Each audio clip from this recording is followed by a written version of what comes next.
La pénurie d'eau perdure en Binza Telecom depuis plus d'une décennie. Pour s'approvisionner, les habitants du quartier recourent aux puits et aux citernes. Le constat est des dieux d'Omouan Babil et Fogus Malonga. Au quartier Télécom, dans la commune de Ngalema, l'eau ne coule plus de robinet depuis plus d'une décennie.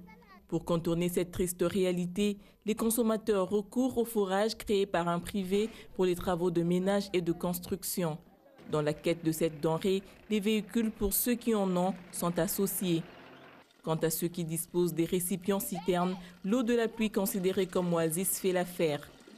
Jeunes, enfants et vieux, tous de manière quotidienne, prennent la direction du seul forage du quartier. Véritable parcours des combattants ayant aussi des incidences directes sur les bourses, comme témoigne ces dames. Une vieille comme moi venir chercher de l'eau vers 3 heures. Même nos enfants souffrent pour venir jusqu'au forage. Cela fait 9 ans que nous sommes confrontés à des difficultés d'eau. Acheter coûte cher.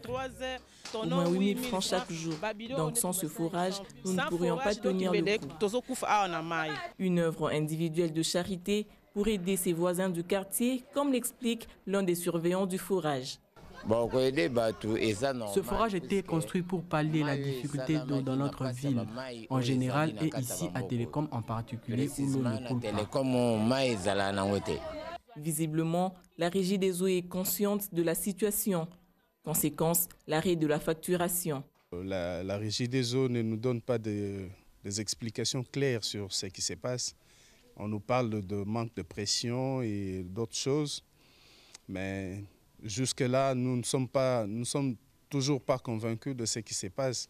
Depuis un certain temps, les factures ne viennent plus. Ils sont conscients que nous n'avons pas d'eau. Ils n'envoient plus des factures. Louer ou construire à Télécom est une mince affaire. L'eau reste au centre de tous les maux.